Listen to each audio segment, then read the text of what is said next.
বাইরে পড়ছে প্রচণ্ড বৃষ্টি, তো মনটাও করছে কি খাবো। আসলে বৃষ্টি পড়লেই না আমাদের মনটা কীরকম করে যে কিছু খাই, তাই না? তো বাড়িতে থাকা আলু দিয়েই আজকে বানিয়ে ফেলবো হচ্ছে মুচমুচে পকোড়া। তো পকোড়া দিয়ে আজকে ভিডিওটা আমি শুরু করছি। তো দেখো এখানে আলুগুলো একদম ঝিমঝিম করে কেটে নেওয়া হয়েছে। তো এই পকোড়াটা কিন্তু মা বানাচ্ছে। তো তখন কিন্তু আলুগুলো না একটু নুন মাখিয়ে রেখে দিয়েছিল, মানে যখন আলুগুলো বোনায় তারপরে নুন মাখিয়ে কিছুক্ষণ রেখে দিয়েছে। তারপর এদিকে দেখো বেসনের মধ্যে দিচ্ছে একটু পাকা লঙ্কা আর দিচ্ছে অল্প পরিমাণে গুড়। তোমরা অনেকেই ভাববে যে গুড় কেন দিচ্ছে, আসলে গুড়টা দিলে না পকোড়াটা একটু মচমচে হয়। অনেকে চালের গুঁড়ি দাও, তবে আমার কথা শুনে একবার গুড় দিয়ে দেখবে, তো মচমচে হবে। খাবার সোডাও তোমাদের দিতে লাগবে না, আর তেলটাও তোমাদের অনেক কম পড়বে। তো একবার তোমরা দিয়েই দেখতে পারো। আমিও জানতাম না, আমার শাশুড়িমাই দিত, তো তারপর থেকে দেখছি হ্যাঁ সত্যি খেতেও অপূর্ব ভালো লাগে, আর তেলটাও অনেক কম পড়ে, মুচমুচেও থাকে। তো যাই হোক, এদিকে দেখো এখন আলুগুলো দিয়ে পকোড়া করা হবে। আর এরকম আলুর পকোড়া তোমাদের খেতে কেমন লাগে অবশ্যই কমেন্ট করে জানাবে। আমার তো খেতে খুব ভালো লাগে। তো দেখো এখানে আলুর পকোড়া করা হচ্ছে, আর বাইরে পড়ছে খুব বৃষ্টি। মানে এরকম সময় আর কি হবে বলো তো। কিন্তু শুধুমাত্র পকোড়াই নয়, সাথে থাকবে আজকে হচ্ছে খিচুড়ি। বাইরে বৃষ্টি পড়ছে, আর খিচুড়ির সঙ্গে যে বৃষ্টির কি অপূর্ব মিল রয়েছে সেটা তো আমরা সকলেই জানি। এটা তো আর বলার কিছু নেই, তাই না? খিচুড়ি মানেই বৃষ্টি মানেই খিচুড়ি, তাই না? তো আজকে আমাদের বাড়িতে খিচুড়িও রান্না হবে। তো এখন হচ্ছে সকাল থেকে, মানে এখন সকালে ব্রেকফাস্টে হবে হচ্ছে মুড়ি আর গরম গরম আলুর পকোড়া। তো চলো তোমরা ভিডিওটা দেখতে থাকো, কেমন লাগছে অবশ্যই কিন্তু কমেন্ট করে জানাবে।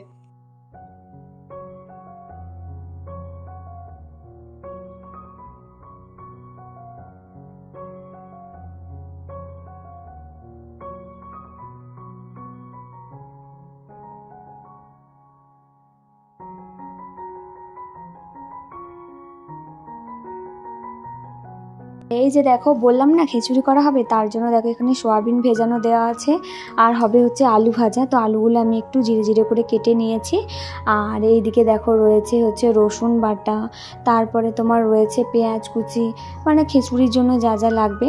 তবে সত্যি কথা বলতে গেলে খিচুড়ির জন্য কিন্তু অনেক রকম সবজি থাকেনি বাড়িতে, ছিল শুধুমাত্র পটল, হ্যাঁ, আর আলু আর ডাল, এইগুলো দিয়ে খিচুড়ি করা হয়েছে, বিশাল কিছু দেওয়া হয়নি। আর এদিকে দেখো খিচুড়িটা একবার সিদ্ধ করে রেখে দিয়েছে, কারণ কাজের একটু চাপ ছিল, তো সেই কারণে একবার সিদ্ধ করে রাখা হয়েছে।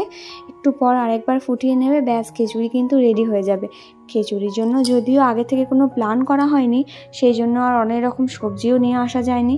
তো হঠাৎ করেই ভাবলাম যে খিচুড়ি খাই, কারণ বাইরে পড়ছে বৃষ্টি, তাই একবেচু এত না ভেবেই বাড়িতে যা ছিল তা দিয়েই বানানো হচ্ছে খিচুড়ি। তবে মন্দ নয়, তাই না বলো? আর এদিকে দেখো আমি এখন গরম তেলের মধ্যে হলুদ দিয়ে দিচ্ছি, আলু ভাজা করব। আর আলুটার মধ্যে না হলুদ দিলে আমার একটু কেমন লাগে, তো আমি গরম তেলের মধ্যে হলুদ দিয়ে কিন্তু আলু ভাজাটা করি। শুধুমাত্র আলু ভাজা না, আদার্স কোনো সবজিও আমি এরকমভাবেই রান্না করি, খুব কমই হলুদটা সবজির মধ্যে দিয়ে আর কি। তবে যাই হোক, চলো আলুটা ভাজা করে নিই, তারপর তোমাদের সঙ্গে আবার কথা বলছি।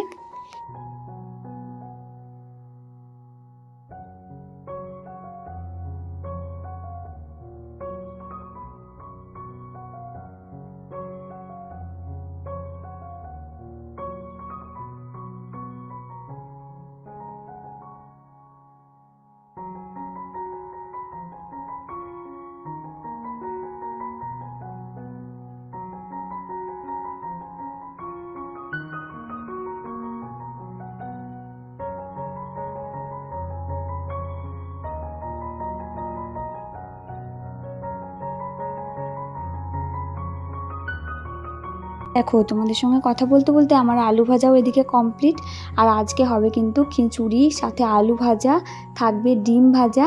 আর সকালবেলাতে না পুঁটি মাছ বিক্রি করতে এসেছিলো, তো মা পুঁটি মাছ কিনেছিল, ওটা কয়েকটা ভাজা হবে, বাকিটা থাকবে ফ্রিজে, পরের দিনে রান্না হবে। বৃষ্টির দিনে অত কিছু থোড়িই রান্না করা যায় বলো তো। মেন তো আজকে হচ্ছে খিচুড়ি, আবার কি চাই, তাই না? তো এই হচ্ছে। আর হ্যাঁ, চাটনি, ওটা তো বলতেই ভুলে গেছিলাম, চাটনি ছাড়া কি খিচুড়ি বানায়? তোমাদের কাদের কাদের খিচুড়ি খেতে ভালো লাগে অবশ্যই কমেন্ট করে জানিও তো। আমার কিন্তু খিচুড়ি খেতে খুবই ভালো লাগে। শুধুমাত্র বৃষ্টি পড়ছে বলে খিচুড়ি খাচ্ছি তা কিন্তু না, খিচুড়ি হচ্ছে আমার খুব একটা ভালো লাগার একটা জিনিস, খুব ভালোবাসি খিচুড়ি করে খেতে। তোমরা আগেও দেখেছো আমার ভিডিওতে, খিচুড়ি আমার খুবই ভালো লাগে। তো যাই হোক, চলো তোমাদের সঙ্গে কথা বলতে বলতে একদম খাওয়ার সময় ভিডিওতে তোমাদেরকে দেখাচ্ছি। এই দেখো সাথে হয়েছে ঢ্যাঁড়সের চাটনি, কিন্তু আজকে ঢ্যাঁড়সের চাটনি হয়েছে। আর ঢ্যাঁড়সের চাটনি খেতেও কিন্তু মন্দ লাগে না, তাই না? তো এই দেখো আমার খিচুড়ি, তবে খিচুড়িটাতে আর একটু হলুদ দেওয়া মানে হতো আর কি, তো হলুদটা একটু মিশ গেছে। তো যাই হোক, সেটা কোনো ব্যাপার না, খিচুড়ি ইজ খিচুড়ি, তাই না? চলো এখন আমরা খেয়ে নিই। খাওয়ার পরে আবার সন্ধ্যাবেলায় বেরোবো এক জায়গা, অবশ্যই তোমাদেরকে নিয়ে যাব, তোমরা ভিডিওটা কিন্তু কন্টিনিউ দেখো। এই দেখো বলতে না বলতে একদম হাজির হয়ে গেছে, আর এটা কিন্তু সন্ধ্যাবেলার ভিডিও। কাল থেকে এত বৃষ্টি পড়ছিল, তার মাঝে মাথাটা খারাপ হলে যা হয় আর কি। তো আমাদের এখানে না সকাল থেকে একটা হাট বসে, বৃষ্টির দিনেও কিন্তু বসেছে। তো সেই হাটেই চলে এসেছি সন্ধ্যাবেলায়, তো এটা এখন সন্ধ্যাবেলার ভিডিও। তো দেখো এখানে হাটে কিন্তু অনেক রকমের জিনিস রয়েছে, মেয়েদের জিনিসই বেশি আর কি, মানে চারিদিকে যেখানেই যাবে শুধু মেয়েদের জিনিসই পাবে দেখবে।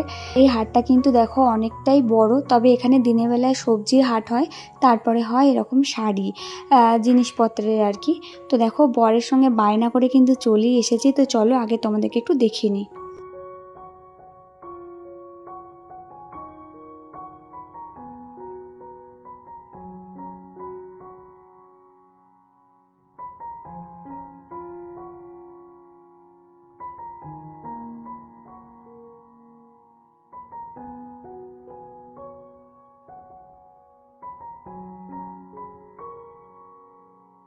দেখলে খুব সুন্দর সুন্দর শাড়িগুলো বেশ, তবে দামগুলো খুব যে বিশাল তা নয়, আর জিনিসগুলো কিন্তু অতটা খারাপও নয়।